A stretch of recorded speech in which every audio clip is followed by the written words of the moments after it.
So yun, set up na natin yung speaker tapos yung mga decoy doon.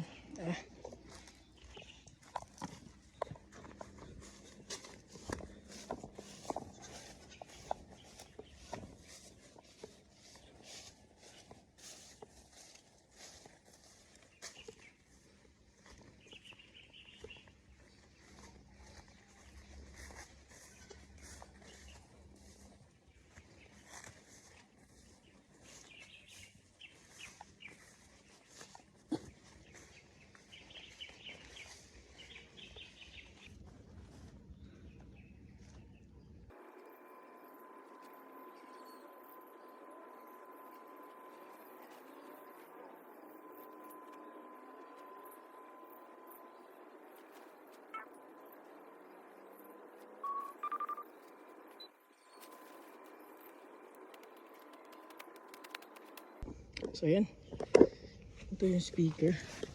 Tapan ko lang ng konti. Ito yung isa, yung pangalawa.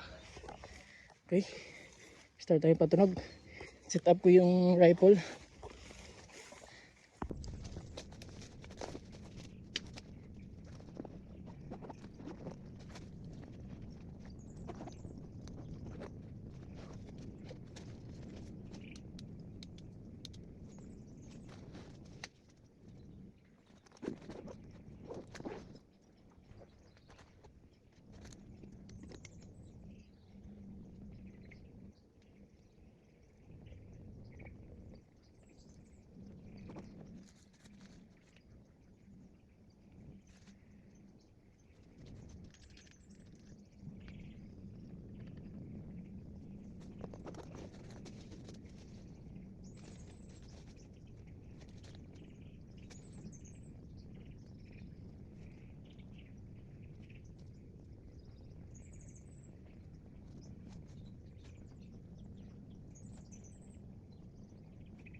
So ito mga idols, quick hunt tayo. Ito yung setup. Nandun na yung mga decoy. Let's go hunt. Update ko kayo mga master, mga idol, kung makahuli man tayo.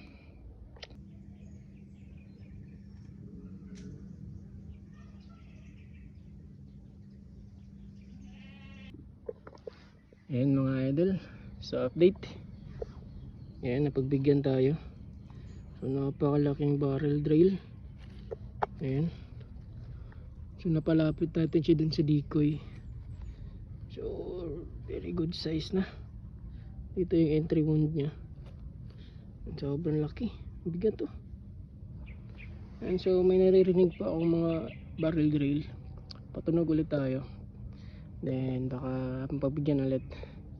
Kasi ano na, tanghali na din. Baka wala na talagang lumapit. Pero try ko muna. Ayan. Ito mga master, mga idol. Laki. Sarap nito pang ano, ginataan. Adobo sa gata. Ayan o, sobrang laki. Para na siyang wild duck. Ayan. Happy hunting sa inyo mga idol, mga master. Update ko kayo mamaya. Peace.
So, done hunting na tayo. Eto, naligpit ko na siya. Pasok siya lahat dito sa bag, except dito sa mga decoy. Hindi ko siya pinapasok sa loob kasi baka ma-UP siya ng gusto. So, ito naman yung kuha natin. Nag-iisa lang pero yan, ang laki. Mix na to. So, ang unit ko is MX2 Gen 2 Zeus. So, pag nag-quick hunt ako, hindi na ako nagdadala ng pump.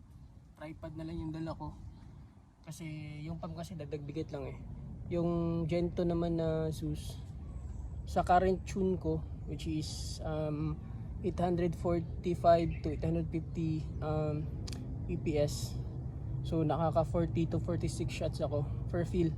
So pag quick hunt lang, more than enough na yung 46 shots. So yan, hindi na ako nagdadala ng pump para reduce na yung weight. Kasi nga may dala pa akong tripod. So ayan, ito yung huli. Ayan yung mga decoy. So ayan, happy hunting sa inyo lahat. Peace out.